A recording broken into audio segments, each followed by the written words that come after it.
Hola, ¿qué tal amigos? Gusto en saludarlos. Sean ustedes bienvenidos a este espacio de conversación de nombre de tiempos y palabras. Y hoy pues un tema interesante y muy propio por este mes de mayo. Pero antes demos la bienvenida como cada jueves al maestro Mario Velázquez Jaén. ¿Qué tal? ¿Cómo está, Buenas maestro? tardes. Pues Acalorado. aquí un poquito, no mucho. No, estoy que me derrito, man. No, apenas estamos en invierno, no te preocupes. Y el maestro Marcial Guerrero. Hola, buenas tardes. ¿Cómo está, maestro? Bien, pues aquí muy interesado por el tema que vamos a abordar, pero antes de entrar al tema que elegimos, nada más que no se nos pase. Sí. Es que siempre hay 3, 4 asuntos interesantes por abordar. Hoy elegimos el 5 de mayo, pero antes de entrar a eso, nada más mencionar que ayer fue un día interesante. Como efeméride porque se conmemora el Día Mundial de los Trabajadores o el Día del Trabajo. Y esto en honor a los mártires de Chicago que aquel 1886 fueron masacrados precisamente en esta ciudad que ya empezaba a despuntar como una de las, era la segunda ciudad más grande de Estados Unidos y además una de las ciudades que ya despuntaba como gran centro industrial. Y recordemos que Estados Unidos estaba empezando a agarrar fuerza como país industrializado. Vivía de hecho su revolución industrial, un poquito tardíamente respecto a Inglaterra, pero bueno, también acababa de pasar un siglo muy convulso, la guerra de secesión, la guerra civil, y apenas estaba cuajando. Entonces toda esta migración que vive Estados Unidos va formando un grupo heterogéneo, pero muy enriquecido por los inmigrantes, sobre todo por los europeos, que buscando mejores condiciones de vida. Recordemos que en Europa habían pasado situaciones de hambruna muy fuertes, sobre todo Irlanda y Escocia. Llegan muchos aquí a Estados Unidos, llegaban a Nueva York y bueno, veían ahí la esperanza de encontrar un nuevo país. Y muchos se fueron incorporando a distintos espacios y bastantes llegaron a Chicago, a las fábricas que allí empezaban. Y justamente... Detroit, Chicago. Exacto. Y justamente llegan peleando por mejores condiciones de trabajo. Uno de sus planteamientos eran 8 horas de trabajo por 8 horas de descanso por 8 horas de ocio, porque las jornadas eran de 10, 12, 14 y a veces hasta de 18. Sí, pues la herencia del medioevo, la herencia de la forma de trabajo de sol a sol. Exactamente. Entonces fue interesante cuando se revelan estos trabajadores y sufren una represión brutal y una masacre. Mueren varios de ellos, otros son hechos presos y son ajusticiados por la horca o por otros medios. Y 3 años después, la Segunda Internacional Socialista, en honor a estos trabajadores, declara el 1 de mayo como el Día de los Trabajadores. Esa es la historia distante, aunque Estados Unidos no lo celebra ese día. Celebra después en septiembre. Pero se cruza también otro factor muy importante, que es la cuestión de la forma del trabajo, ¿no? Uh-huh. O sea, el trabajo al inicio de la revolución industrial es un trabajo, vamos a llamarle, por decir un nombre, desorganizado, ¿no? Uh-huh. O sea, era llevar a una gran cantidad de hombres a hacer las mismas tareas en el mismo momento y todos en montón, iban como grupos de un lado a otro haciendo alguna actividad. Llega un personaje interesante que es Federico W. Taylor, que genera la administración científica, en el cual él se pone a observar y a medir, y en ese observar y medir ve que no eran necesarios tantos hombres en una sola tarea, sino que había que, como en base a la medición dice, en esta tarea se requiere solamente de tantos hombres y no más. Entonces el gran trabajo, el gran conjunto de trabajo, lo secciona en pequeños pedacitos de trabajo que le llama micromovimientos. Entonces dice, lo más caro en una empresa son los micromovimientos, evitemos los micromovimientos, vamos a medir y medir y medir y medir. Y entonces viene una forma de la medición del trabajo y obviamente al empresario le conviene. ¿Le conviene por qué? Porque entonces ya no contrata esa gran cantidad de trabajadores. ¿Qué genera esto? Que ya había intereses de los trabajadores, porque ya sabían que tenían que llegar a un número determinado y de repente se restringen y se forman, motiva a la formación y estimulación de las principales centrales obreras, no solamente en Estados Unidos, sino en el resto del mundo. Inclusive te quiero decir que Stalin, cuando se entera de que hay administración científica en Estados Unidos, manda llamar a Taylor para que le ayude a organizar el trabajo en Rusia dentro de su proceso de revolución industrial, pero no con el mismo enfoque que le daban en Estados Unidos, ¿no? Sino dice, vamos a reivindicar y a cuidar a nuestros trabajadores para que estén mejor organizados, para que podamos hacer mejor las cosas. La administración científica penetra todos los ámbitos del desarrollo humano y hospitales y todo empiezan a medirse el trabajo, ya no son los médicos nada más los que toman decisiones, sino entra la figura del administrador.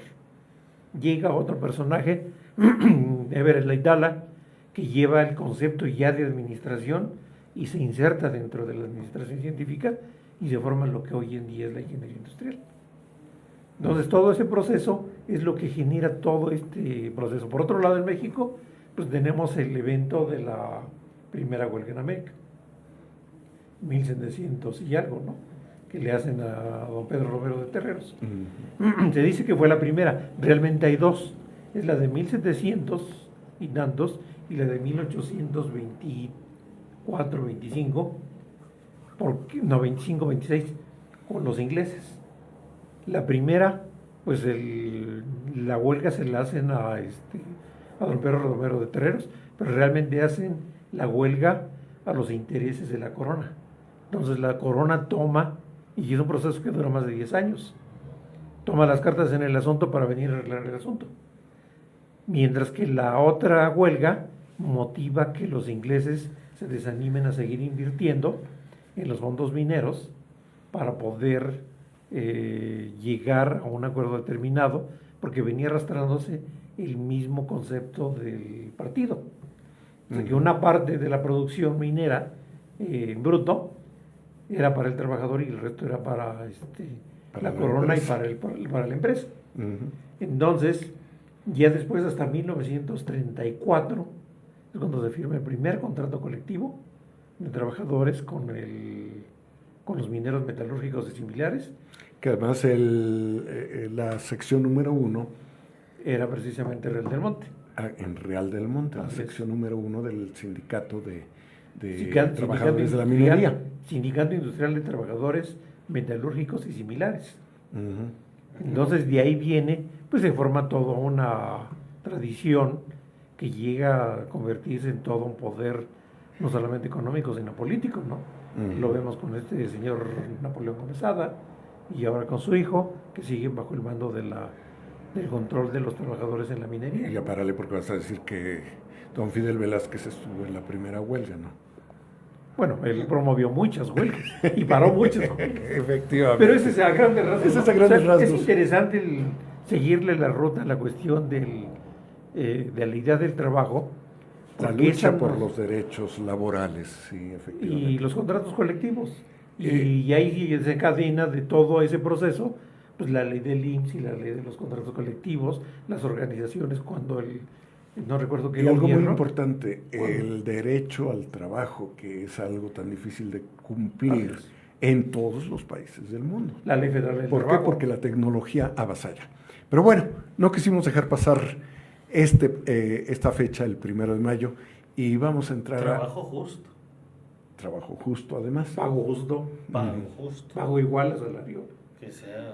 Y además, digo, ya no entramos a más, pero quien hizo el excelente estudio de valorar lo que costaba el trabajo y cuál era lo justo de pagarles, fue precisamente Marx. Pero bueno, él le pone la parte ideológica.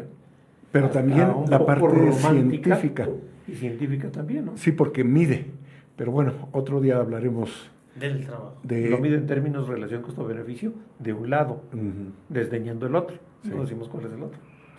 Y vamos a entrar a nuestro tema, la batalla del 5 de mayo, porque además es interesante, la batalla en sí es un suceso de muy breve relato, si se quiere ver así. Lo importante es que es un acontecimiento coyuntural que llega en el momento en que, como hemos comentado varias veces aquí en este programa, el siglo XIX era un siglo convulso completamente, en que se dejaba un virreinato enterrado y se empezaba a construir una república enorme en extensión, pero con muchos déficits en cuanto a la práctica administrativa. Entonces cuesta mucho trabajo iniciar este nuevo país, que incluso tuvo por ahí un primer imperio con Iturbide, un imperio fallido. Tuvo por allí otra etapa bastante equívoca con López de Santana, poco antes de la mitad del siglo, y luego un esfuerzo enorme con una lucha ya permanente entre conservadores y liberales en el siglo XIX, conservadores del siglo XIX. Y bueno, van creándose dos grupos polarizadamente, encarnizadamente confrontados, y es allí en esas circunstancias cuando Juárez es nombrado presidente y se encuentra... Ante la muerte porque no era favorito de los conservadores, de los liberales. No, llega por ser el presidente del por renunciar, ¿no? Como Ford. Por renunciar como Ford y ser el presidente del Tribunal de Justicia, del Tribunal Superior de Justicia.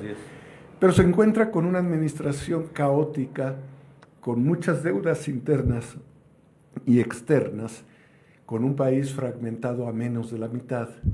Y dice, bueno, ¿y ahora qué hacemos? Entonces, dentro de los deudores externos, él empieza incluso por alejar a muchos embajadores extranjeros que habían intervenido con los conservadores. Entonces, lo primero que hace... Expulsa a los obispos. Expulsa a los obispos.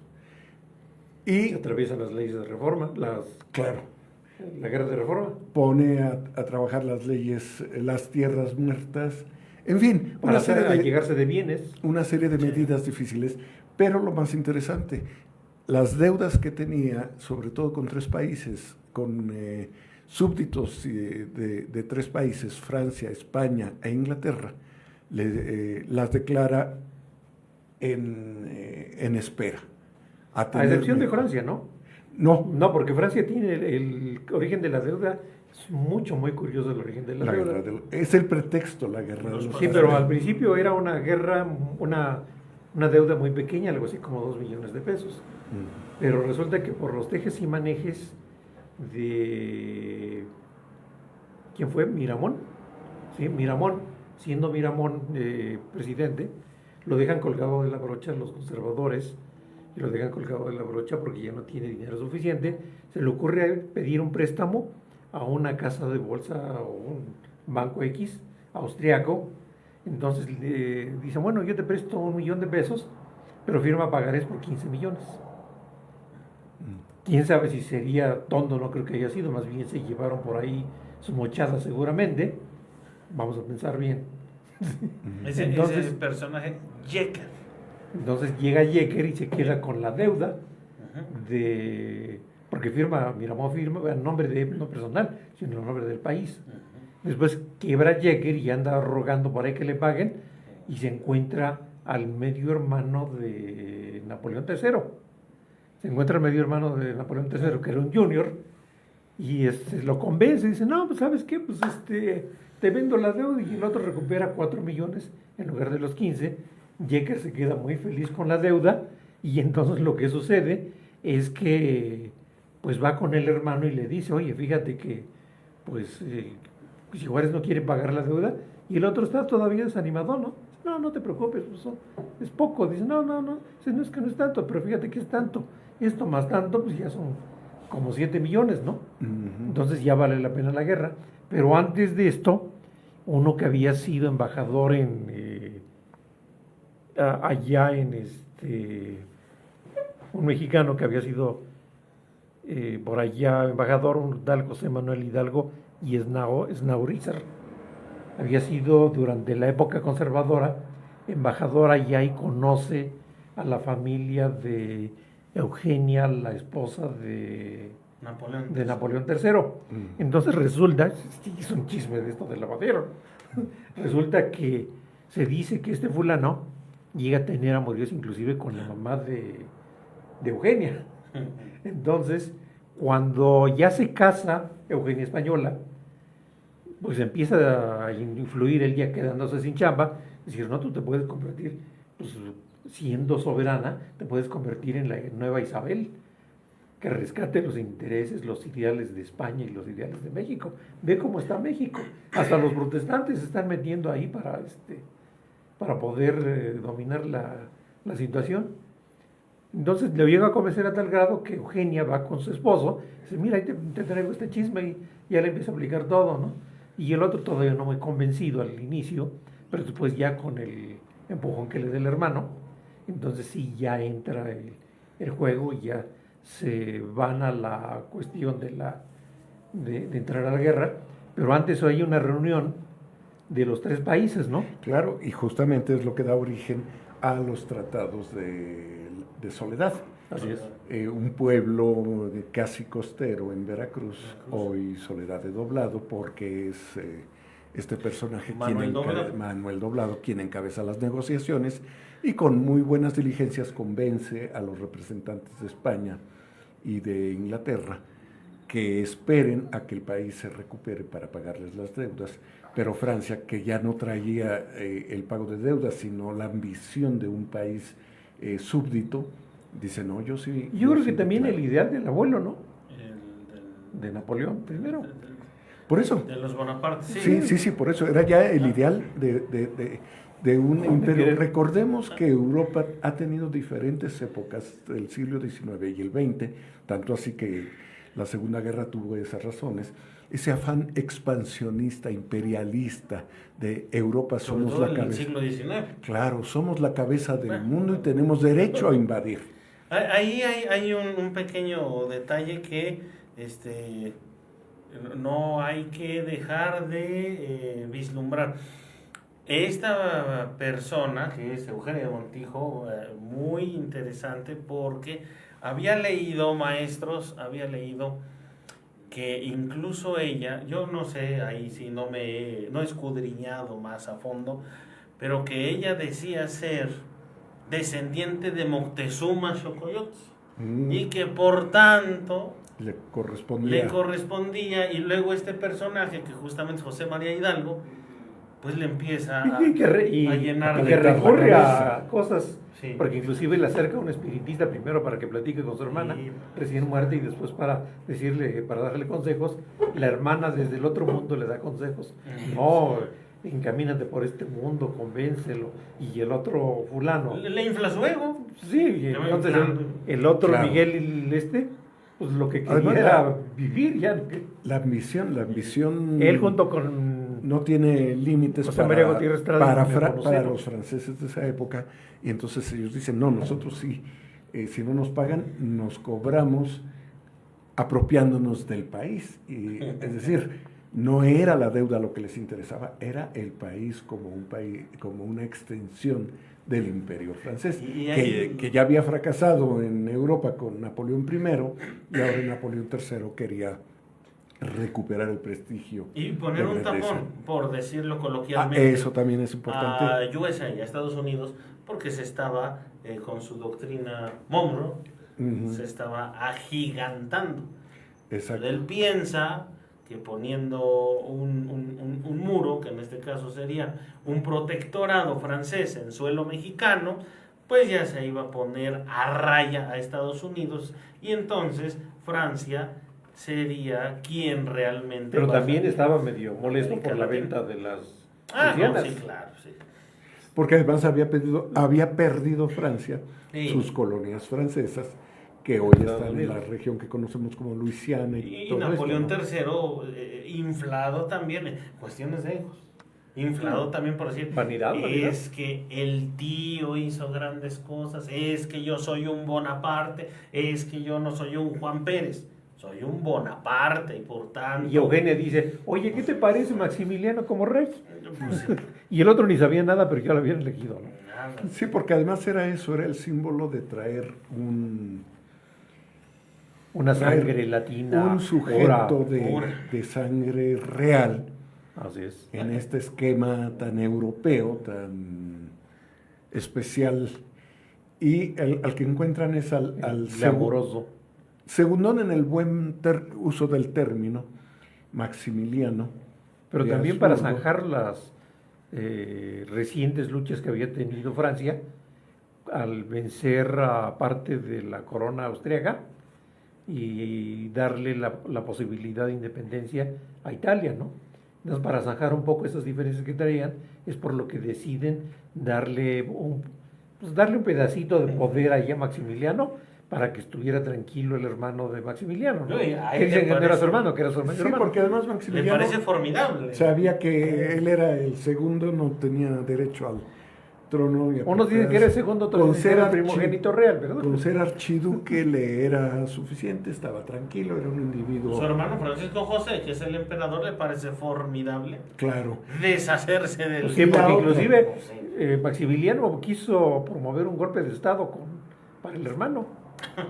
La otra era que además estaba casado con Carlota, hija del rey de Bélgica.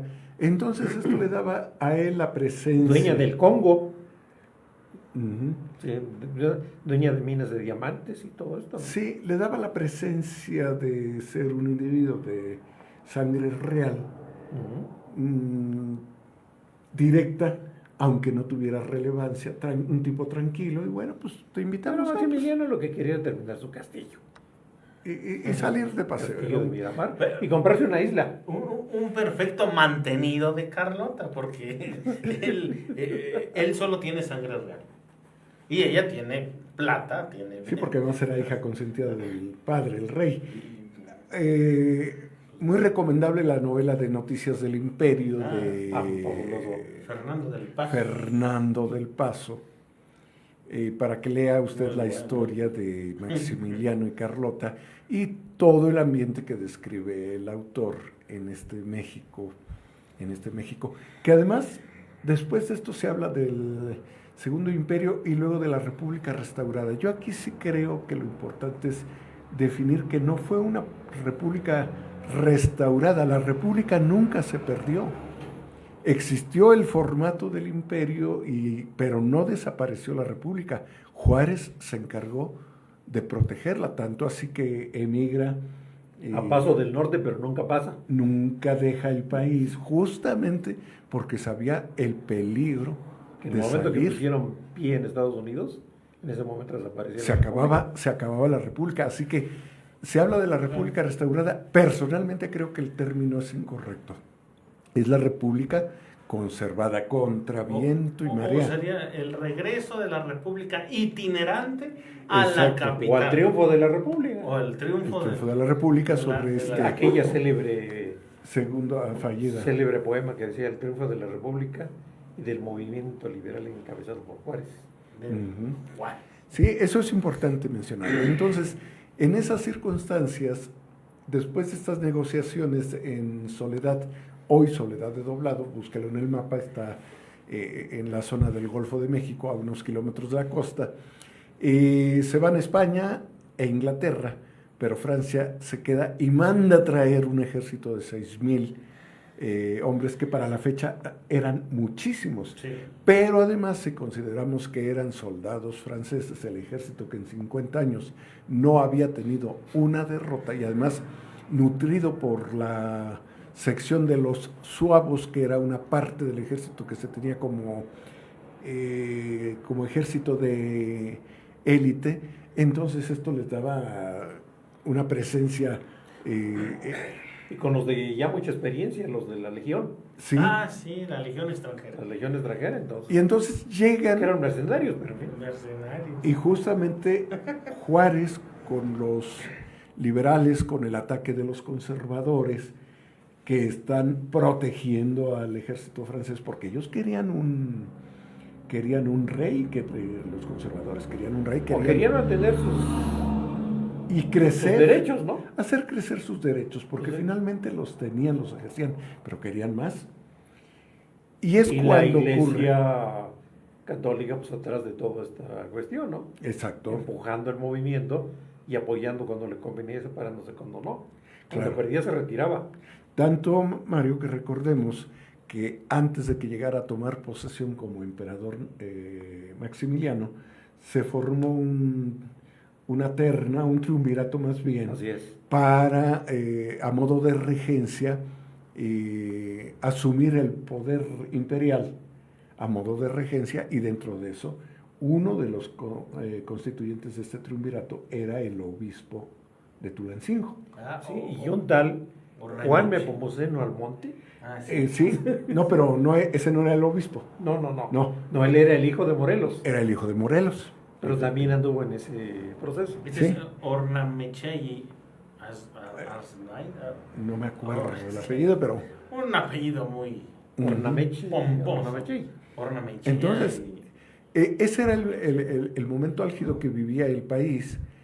Juárez había logrado recuperar la presidencia en su legítima medida, Sí, pero un pequeño paréntesis, maestro, no olviden ese dato.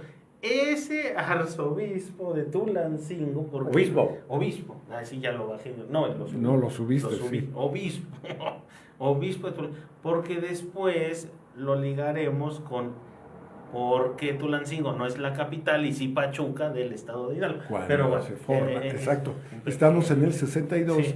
7 años después se va a constituir el estado de Hidalgo. Sí. Todavía en tiempos de la presidencia de Benito Juárez, efectivamente.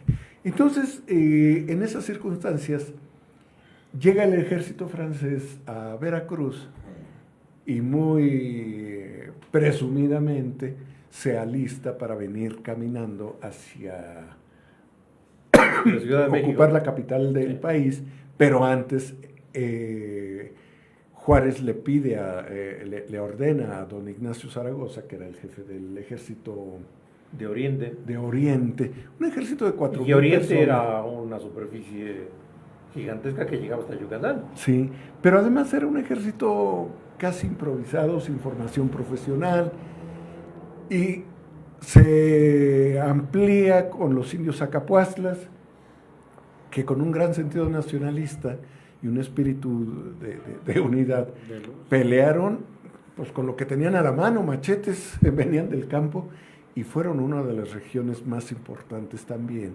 para esta lucha.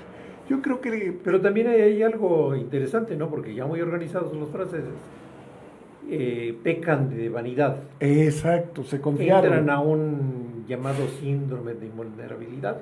Somos los mejores, somos los más preparados, estamos muy bien En equipados. 50 años nadie nos ha ganado.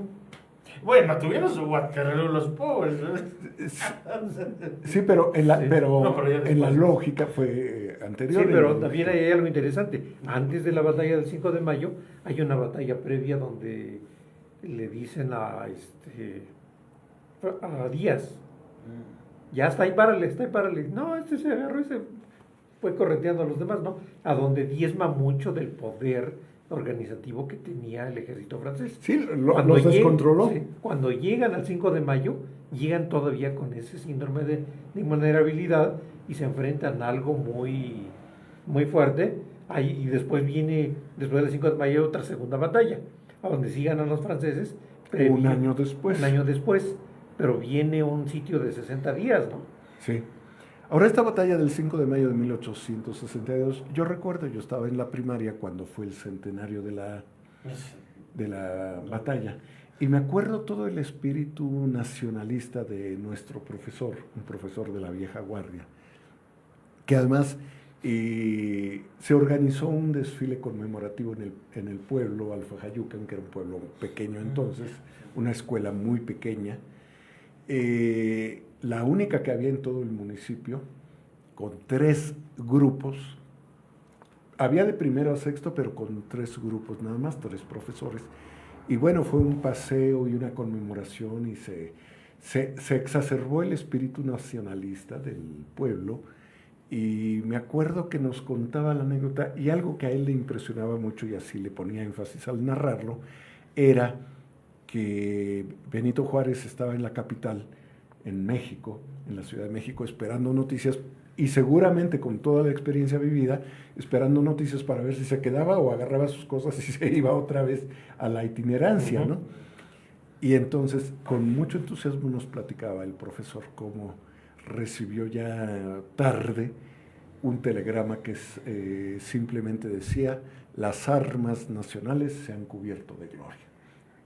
Entonces, bueno, nos transmitía la emoción a partir del significado de este discurso, de esta frase tan sencilla que hablaba de todo el esfuerzo significado representado. Que ahí he leído también que decía, sí, las armas nacionales se han cubierto de gloria, punto y aparte. Deberíamos de quemar a toda Puebla por haberse aliado con los franceses, nosotros que sí fuimos aguerridos, nacionalistas, amantes de la República.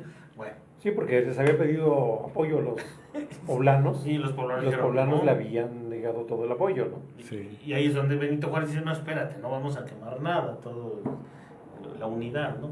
Claro. Pero bueno. Y por cierto, favor, ¿no? cuando tenga usted tiempo, sí, si no quiere manejar, tome el autobús, ya lo hay directo a Puebla. En 2 horas. Si se va usted muy temprano, disfrute el día en Puebla. Es un lugar maravilloso, desde el Museo del Barroco hasta la visita. A los fuertes de Loreto y Guadalupe. Hay un autobús turístico que pagas tu cuota y te puedes bajar en distintos lados para ir conociendo.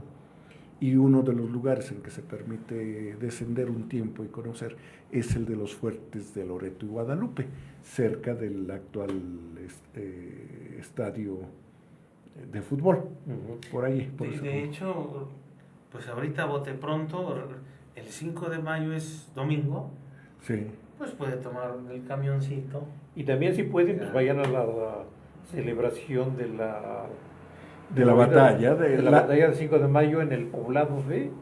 En México, en el Peñón. En el Peñón, pero en Puebla, En Puebla, no sé, yo sé... Sí, a donde avienta pólvora estos chicos que fuimos la otra vez, ¿te acuerdas? Sí, no me acuerdo ahorita bien, me acuerdo del que se realiza en el Peñón de los Baños, cerca del aeropuerto, y que se forman los 2 equipos, el de los invasores franceses y el de los mexicanos. Y bueno, en alguna ocasión... Se disfrazan de Zacapuascla. Exacto. Se disfrazan de franceses. Y se cuenta dentro de las anécdotas ocurrentes que un día hacía tanto calor que empezaron a celebrar antes de que se realizara la batalla y casi los franceses estaban ganando a los Zacapuatlas. Es una de las tantas ocurrencias que se dicen, pero sí dicen que y en esta parte de Puebla lo celebran también, pero lo curioso es que se definen en barrios. Entonces un barrio va a ser francés y otro barrio va a ser Zacapuatla. Entonces algunas veces tienen ciertas lides y en el momento de la batalla se transforman en verdaderas guerras, porque inclusive tienen arcabuces que solamente queman pólvora.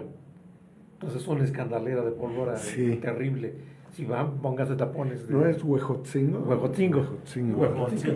Entonces es interesante ver esto, porque es la forma en que dices, bueno, a ver, yo me pregunto, bueno, ¿quién llevó a Estados Unidos la idea y el rito, la celebración del 5 de mayo? Exacto. Seguramente fueron los poblanos, porque es para ellos un símbolo muy fuerte y han de haber sido de ese rumbo.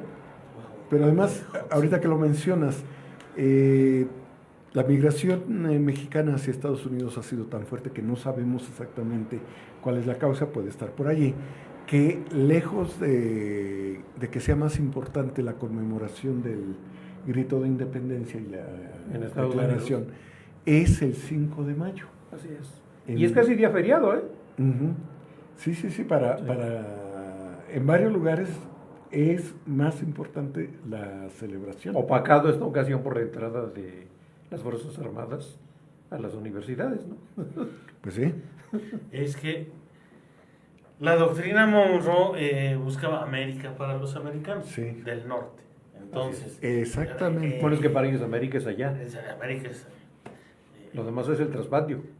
Incluso la liga, bueno, esto es como un extra. La liga de béisbol es la liga americana, pero solo la liga de béisbol juegan ellos.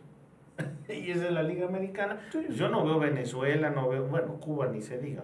Yo no veo Chile, Argentina, no. Ellos. Y luego está la Liga del Caribe, donde ellos. sí están ellos, pero ya está México, Cuba, etcétera, etcétera, ¿no? Pero entonces la doctrina Monroe, que es América para los americanos, como del norte, o sea, y cuando justamente Benito Juárez y pues las fuerzas armadas, ¿no? Republicanas que apoyan contra los franceses, pues logran que un imperio extranjero, que es el francés, pues sea derrotado, y esto, los franceses representan todo esas ganas de imperialismo y de colonialismo europeo aquí en América. Entonces digamos que Benito Juárez, al haber logrado derrotar a los franceses... Bueno, pero hay que ver, sí los derrota efectivamente, sí, ¿no? Pero los derrota ¿por qué? Porque hay una debilidad de las Fuerzas Armadas francesas. Sí. ¿Por qué? Porque en Europa estaba sucediendo lo interesante. También. En Europa estaban reorganizándose el Imperio Austrohúngaro. Sí. Entonces el Imperio Austrohúngaro, con su idea de coloniaje, pues también les pisa los talones, no solamente a Francia, sino a España, Inglaterra y todos ellos. Entonces dicen, no, nos tenemos que concentrar aquí.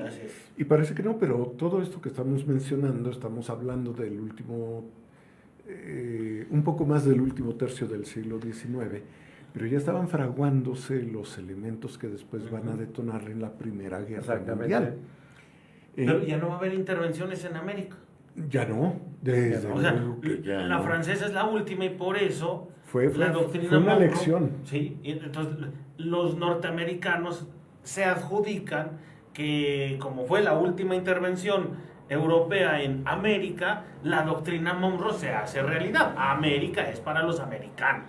Y tanto es así que después van refinando sus mecanismos de control desde entonces, y desembocan en 1898, cuando intervienen en Cuba, que era la última posesión española en América, e intervienen bajo un esquema bastante indebido, porque hacen explotar un barco de la Armada Americana, que se supone que fue una autoexplotación, y eso sirve como pretexto para que Estados Unidos invada Cuba, declare su independencia y después se quede controlándola por el servicio que le hizo, ¿no? Esto hasta que llega Fidel Castro. Entonces, vean cómo se van encadenando los sucesos. Y entretejiendo cosas, ¿no? Uh-huh. Y Estados Unidos mismo decide no continuar invadiendo, porque dice, no, mejor vamos a formar gentes, vamos a formar un gobierno que tenga carácter federalista, pero que realmente sea centralista, y que podamos controlar a un solo individuo, y controlamos a todo el país. Sin embargo, recordemos, bueno, ya usted recordará que la historia del siglo XX es una historia de control de Estados Unidos. Pero bueno, volviendo a este caso, en 1862, el 5 de mayo, gana este ejército mexicano improvisado, sin una formación extraordinaria militarmente hablando, más la que le había dado Díaz. Una artillería básica, gana una caballería muy limitada, y más en la práctica de las guerrillas o del bandidaje que de la disciplina militar. Y gracias a esa espontaneidad con que pelean, vencen a los franceses. Sí. Pero estos se retiran hacia Veracruz, ahí se refuerza y Lorenzé es sustituido por otro militar francés y le envían refuerzos. Y al año siguiente es cuando Francia nuevamente busca conquistar la capital de México. Revancha, por así decirlo. Efectivamente. Y lo logra. Al siguiente año lo logra. No obstante, el triunfo de la primera guerra... Y es cuando llega Maximiliano. Es cuando llega, poco después llega Maximiliano. En el 64. 64 a 67. Pero sí gana Francia la segunda ocasión. Sin embargo, ese primer triunfo le dio a México el ánimo, el entusiasmo, exacerbó el nacionalismo, y si bien entonces ya como ejército no pudo confrontarse, sí lo hizo a base de guerrillas. Y ahí es donde entra en juego un personaje muy significativo para Hidalgo, don Juan Crisóstomo Doria. Así es. Tamaulipeco de origen, que estudió leyes y después se incorpora al ejército republicano, participa, es reconocido por Juárez, tanto así, él nace en 1839, así que tendría 20 y tantos años cuando está participando en esta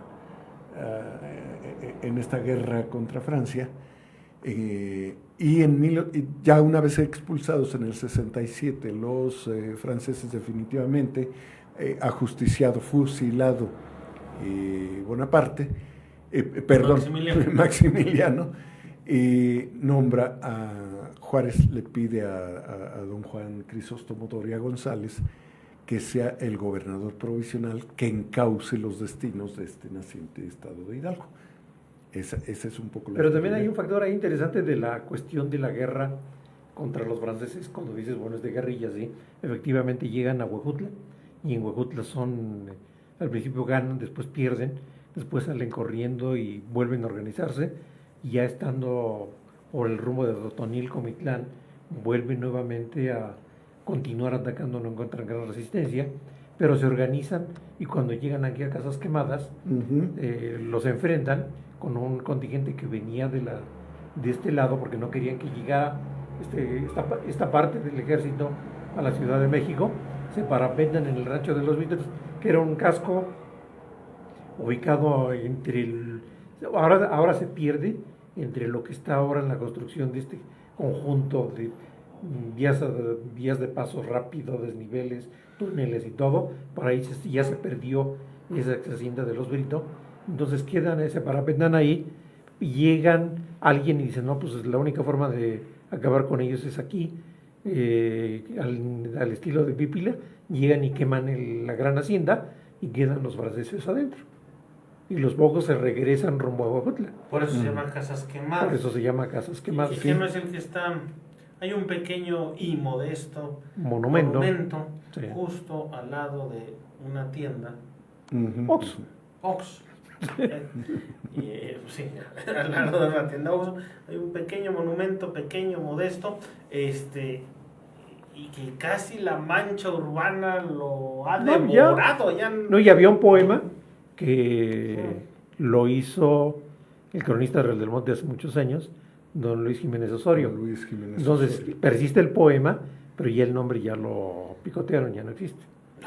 Entonces, bueno, algún enemigo. Pero sí, hubo un suceso interesante en esta guerra sucesiva posterior al 62, y justamente ya lo que tú anotabas, en el 63 gana Francia, llega a la capital del país, Juárez nuevamente agarra los archivos, papeles y su gabinete, y empieza otro itinerario con la presidencia, pero no la suelta.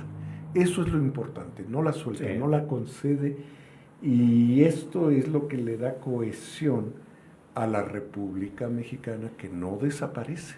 De ahí la célebre telenovela aquella del Carruaje, ¿te acuerdas? El Carruaje. Porque el Carruaje fue uno de los protagonistas más interesantes de todo este movimiento. Pensé que ibas a decir Rosa Salvaje. No, el Carruaje. No, el Carruaje. Entonces actualmente el Carruaje existe y está cuidado, ¿no?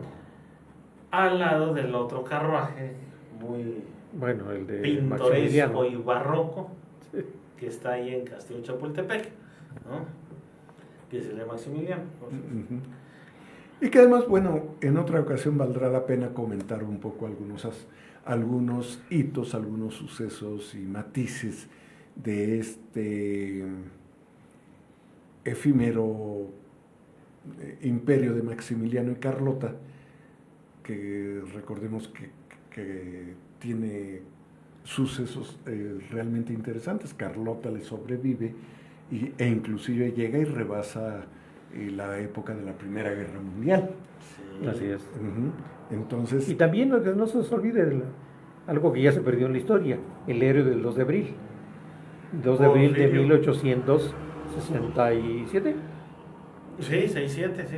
Sí, Porfirio Díaz. Porfirio Díaz. A donde él se da cuenta que él enfrentó a los franceses y los echó a correr, le manda telegrama al presidente y dice, ya está. Pero también él dice, bueno, es que el presidente está recibiendo información, nada más, y nos está dando órdenes. Pero quien realmente damos la sangre y todo, somos nosotros. Los soldados. Inclusive a su compadre le cortan un brazo. A González, ahí pierde un brazo. El mismo Díaz está a punto de morir cuando en una bomba, cae una bomba o un proyectil y casi pierde la vida ahí, ¿no? Sí, ahora, hay un detalle, es anecdótico, pero es muy interesante. Don Miguel Negrete. También. Que se incorpora. Él era del grupo de los conservadores. Sí. Pero cuando ve que vienen los franceses en una actitud muy heroica y nacionalista, llega y le dice a Zaragoza, mire, podremos ser de partidos diferentes, pero ante la invasión de mi país soy antes que nada mexicano. Así es. Y quiero comentar esto porque fue muy interesante también ver de algunas personas que hubo una reacción similar cuando este reciente conflicto entre México y Ecuador, en la Embajada de México en Ecuador, que hubo mucha gente que también dijo, podremos estar en diferentes posiciones políticas internamente, pero ante este gesto que afectó gravemente a México, nos sumamos y apoyamos la medida del presidente. O sea, me acordé mucho de eso porque hay ciertas analogías guardadas, las proporciones del tiempo y las proporciones de los acontecimientos, pero la reacción de los enemigos comunes nos hacen compañeros en una lucha por esta tierra. Creo que eso fue interesante. Y don Miguel Negrete lo hizo en un acto de heroísmo y de conciencia de su nacionalidad. Y no fue él, sino que atrás de él todos sus seguidores. Claro. Entonces se reintegraron muchos. Mientras que otros, al contrario, fueron a decirle a los franceses, estamos contigo, te vamos a apoyar y bueno. El obispo de Tulancingo. Entre otros. Por decir las cosas. Y también la otra situación, ¿no? De que se dice, y era cierto, de que Maximiliano y Juárez eran masones. Entonces, ¿cómo era posible que hubiera asesinado a un masón? Pero entonces hay una máxima no escrita dentro de la masonería que dice que cuando la república está en medio se tendrá que sacrificar a un hermano, ¿no? Entonces la forma en que... Sí, porque incluso hubo cierta admiración de Juárez a las ideas de Maximiliano, ideas que además eran liberales, tanto que molestaron a los que lo trajeron. Y Maximiliano y su médico son los que pierden la razón ahí, porque su médico de Maximiliano, para calmarle las diarreas y para calmarle los malestares que traía, le recetaba nada menos que opio. Entonces él muere dopado con opio. Pobre, porque pues no debió de haber sido así, pero bueno, al mismo tiempo. O sea, ¿estás sugiriendo que querías monarquía? No, pero... Quizá ni siquiera fue una ambición desmedida de poder, sino pensó que así era. Era un junior que le llegó la corona. Ajá. Así. Exactamente. Eran más las ambiciones de los conservadores mexicanos y de tener a alguien que les ayudara a recuperar sus reales. Eran más fuertes las ambiciones de ellos finalmente. Es un personaje controvertido, interesante. Lea Noticias del Imperio, le aseguro que va a encontrar una interpretación interesante. Va a tener usted una interpretación interesante de esto que ocurrió en el efímero imperio de Maximiliano. Cierra la Universidad Real y Pontificia Uh-huh. y desarrolla lo que es la educación laica. Y se alborotan todos los conservadores Claro. cuando él reconoce las leyes de Pues reforma. como para esto te trajimos casi, ¿no? Y lo acusan con el Vaticano inmediatamente. Sí. Ya no era el emperador, era el empeorador. Ha empeorado. Es muy todo. interesante. Léalo. Léalo. Y desde Sí, luego sí, lo que sí. siempre le recomendamos, Historia de México del Colegio de México.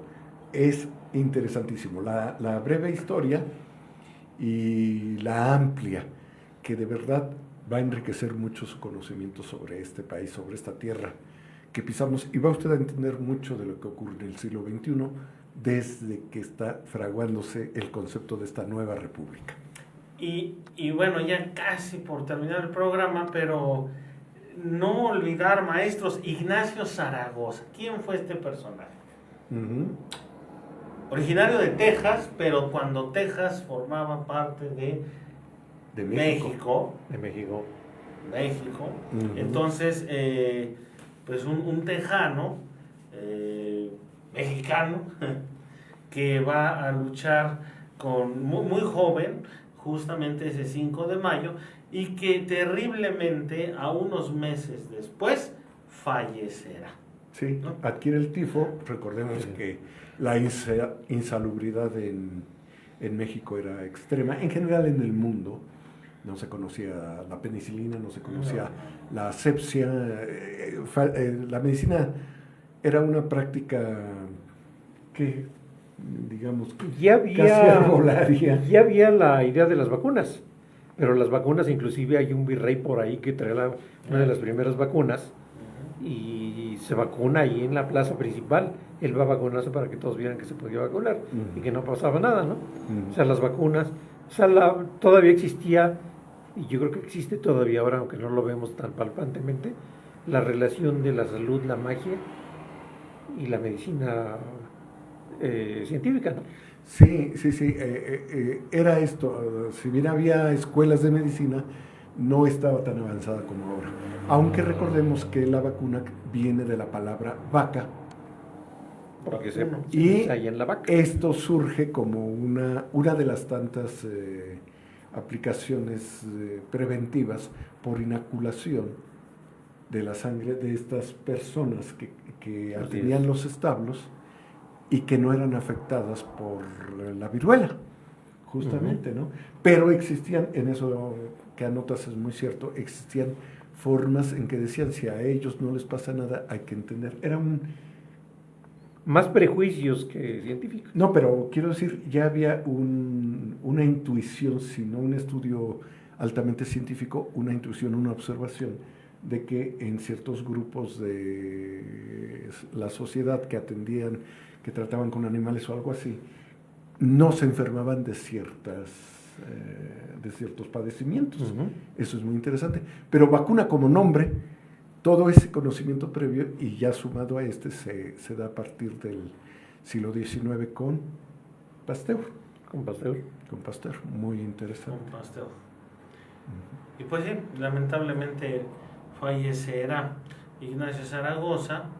No verá, bueno. Y Zaragoza tiene toda una tragedia, porque antes de meses o días antes de la guerra del 5 de mayo, antes de que lo nombraran el comandante de Oriente, de Oriente, fallece su esposa y él se queda con una niña de 2 años, ¿no? Entonces él después se enferma de tifus y pues muere ahí, lo sustituye el otro general, que es el que se convierte González, se convierte que a la sazón era gobernador, creo que de San Luis Potosí. Jesús González Ortega. Sí. De alguno que ahí ya no tuvo la fortuna de vencer al ejército francés como lo hizo Zaragoza, ¿no? Esa es una realidad.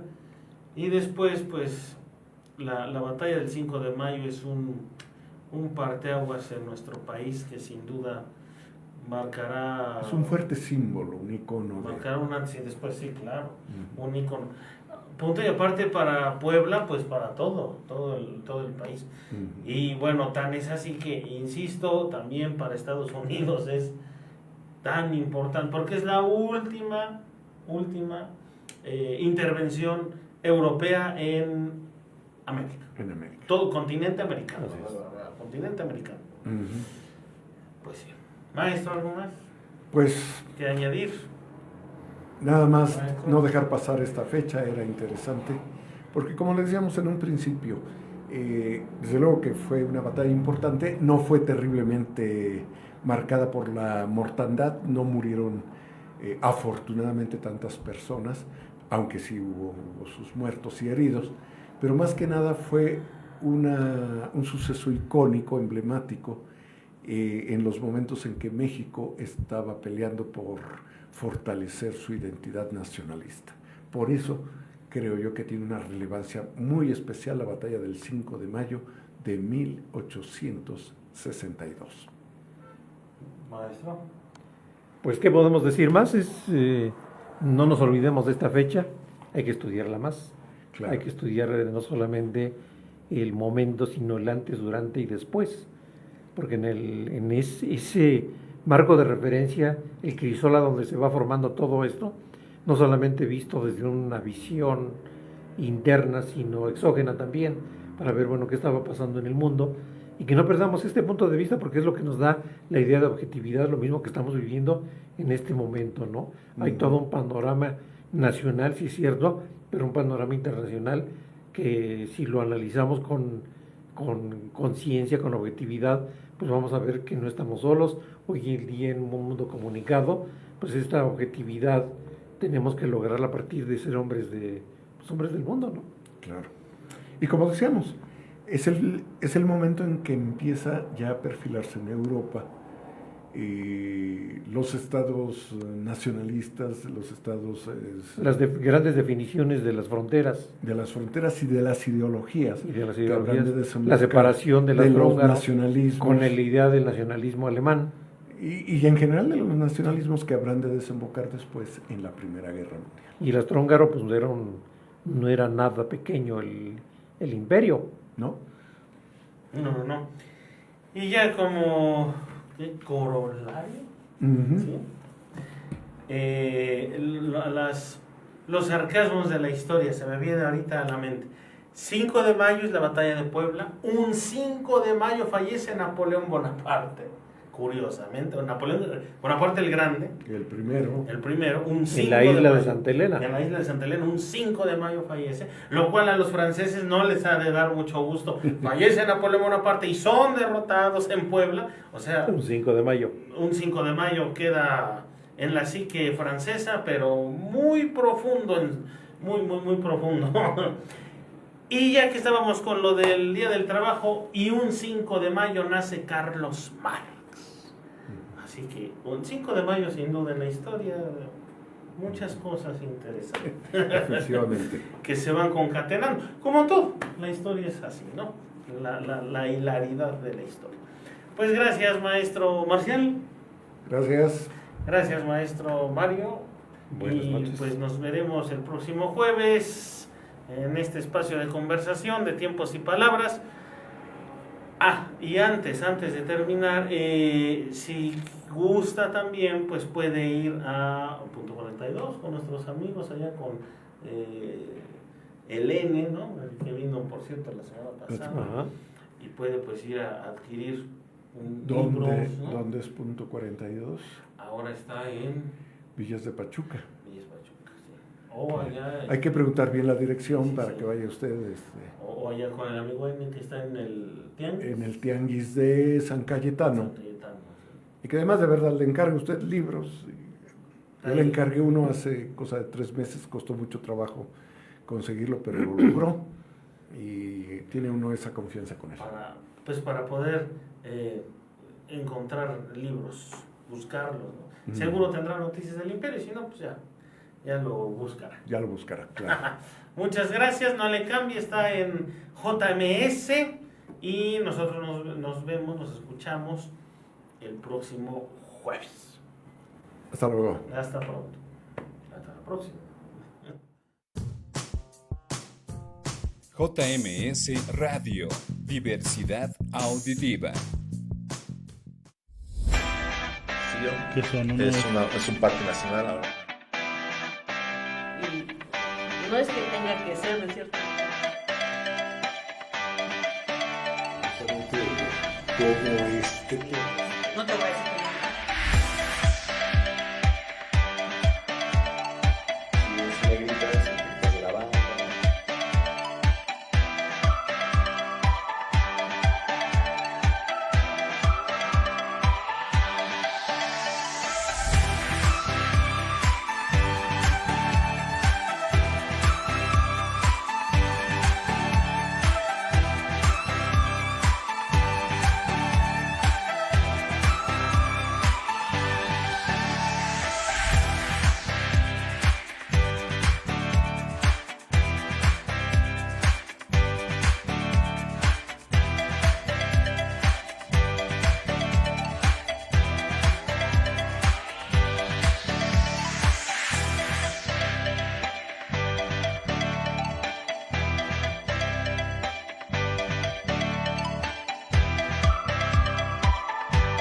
Que son es un parque nacional ahora.